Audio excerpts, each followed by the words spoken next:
Well, he's a cutie pie. I might put him in Potomac. Okay, yes. Yeah, he can come right on to Potomac. What's up, Sky Squad? We back with another video. Listen, we're gonna be talking about some news that is in the realm of Black Ink Crew, Love and Hip Hop Hollywood. We got some tea for you guys to spill, some craziness, but make sure you guys hit the subscribe button if you haven't done so already. Hit that notification bell button so that you can be clued into when we drop all the new content on this channel. Now, we got some things to talk about, okay? Charmaine from Black Ink Crew Chicago is in the news, and it's not for something good. Well, I don't know. You guys are gonna have to be the judge of this one because I just can't call it. You know, I want you guys to tell me what you guys think about this challenge. She's being dragged for this challenge involving her baby, okay? Now, the challenge involves, well, listen, I ain't gonna even it's called the water bottle challenge. Check this out.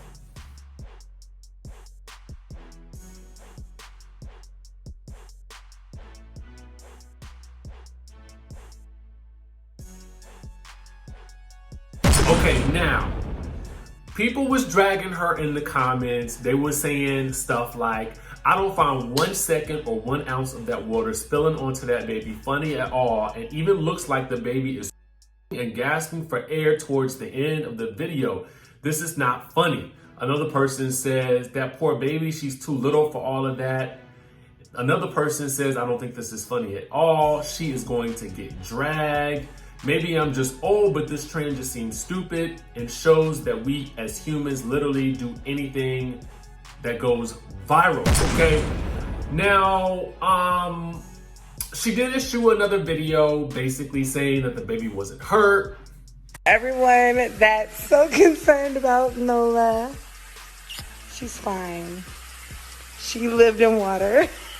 She lived in water for 10 months in my belly, and a little water didn't hurt her.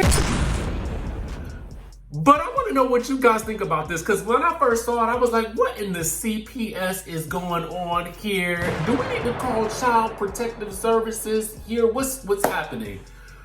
But, I mean, a lot of people were commenting, because it's apparently a thing that's going around right now. A lot of people were commenting that it's not that serious. The baby obviously wasn't hurt. It was just water. But I think in my mind, it's just the fact that the baby looks stressed. You know what I'm saying? And I feel like anytime you put a baby in a situation purposefully that will stress them out, it just doesn't look good. You know what I'm saying? And I understand people, listen, let me give y'all my thoughts on this whole situation with TikTok, because I have a TikTok just because I wanted to see what the whole hoopla about it was. But at the end of the day, I just feel like I don't have time for this. Like, I mean, it's not that I don't have time for it, like I'm too good for it, but it's just that I barely have time to post on Instagram because I be so busy collecting news and stuff like that from my YouTube channel. But at the end of the day, I definitely can't see myself jiggling my baby and then tossing water on the baby like I'm trying to baptize this baby in something that ain't holy water. But I mean, I don't know. Maybe it's just me. Am I too old? Am I thinking with this that I would never do this to my child, especially for putting it on the gram and stuff like that? I just feel like you really open yourself up to people really commenting and scrutinizing your parenting skills when you do stuff like this. To me, I get it. You know, the baby wasn't hurt, and at the end of the day, nothing was happening to the baby. The baby didn't drown or nothing like that. But at the end of the day, is this a good look? And I feel like sometimes, you know, some of our reality stars, I want them to ask themselves, is this the best look? What type of picture am I painting right now? Should I do this? Is this gonna go over well? Am I gonna be dragged for this? You know what I mean? Is it even necessary? Can I get a laugh another way? You know what I mean? Like, is there something else I could be doing that's more productive in this time period other than shaking and jiggling my baby and then tossing water to and from about the baby's face? I don't know. To me, I don't know. Maybe I'm just old school, but I just wouldn't do it. It don't seem funny. And she seemed too old to be thinking it's funny. But that's just me. Y'all let me know in the comment section below. I can take it if y'all tell me I'm being too sensitive and I'm being too serious. But I mean, for me, I just feel like, I mean, I can find a thousand more ways to get a laugh. That's just not it, okay? That's just not it. But anyway, y'all let me know what y'all think down in the comment section below. Serious or not serious? You know, should we be concerned or not? I mean, let me know, okay? I want to move on. Speaking of Chirren, okay? I don't even typically like to post people's children on this channel just because. But, you know, I did it in the last story because I had to show you guys exactly what was happening, okay? But moving right on along to that good Apryl and the good Omarion and that good Fizz situation, it has been determined that the Lil Fizz has allegedly been banned from seeing or being around that good Apryl Jones's children, okay? And that good Apryl Jones and Omarion's kids, okay? Now, I had heard that they had broken up anyway, so I don't even understand why this is a speaking point at this time in the game. But the sources are reporting, okay,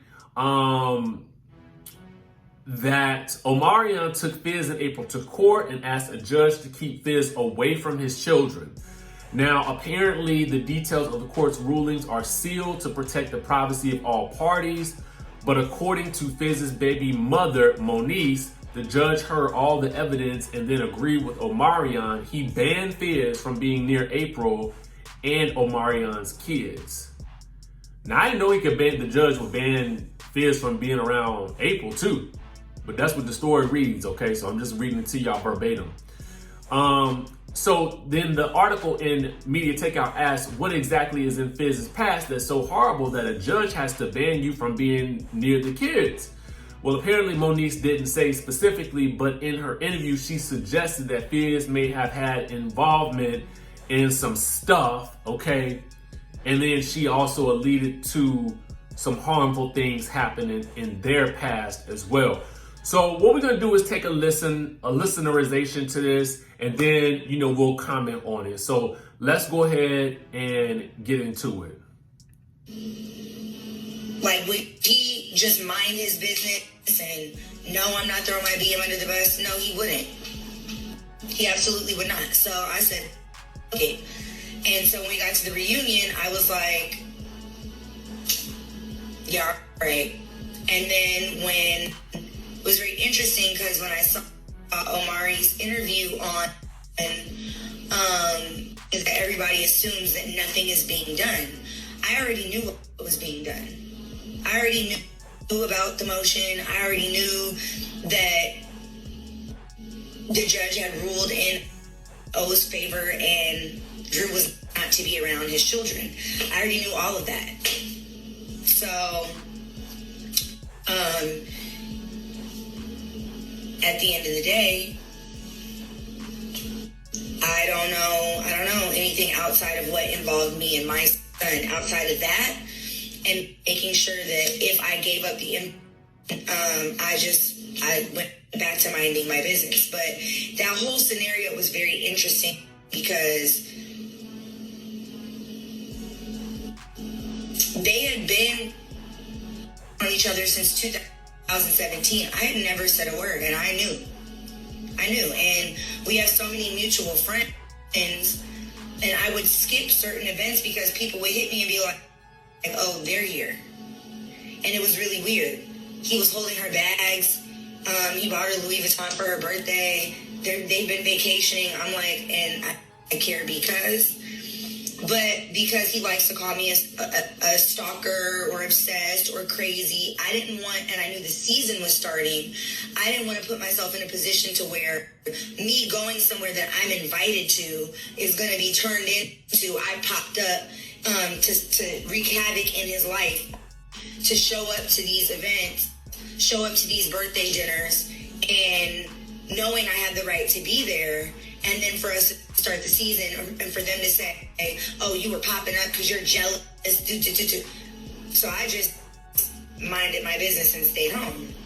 What the bottom line of this whole story is, it's to give you some background, but we want to know what's so bad about the Fizz that he can't even be around Apryl or the kids. Listen, let me tell y'all something. I guess it just don't pay to cross that good Omarion. And it really doesn't pay to date your group mate's ex, okay? To me, that's just like, let's not date any exes of your friends, okay? Stay away from them. Stay far away from them. Don't even talk to them. Don't even talk to them, okay? Just stay away from your friends' exes. If you don't learn nothing else from this conversation, learn that, because it will bite you in the butt, okay? Now, make sure you guys hit that subscribe button down below. Hit that notification bell button so we can see you in the next video.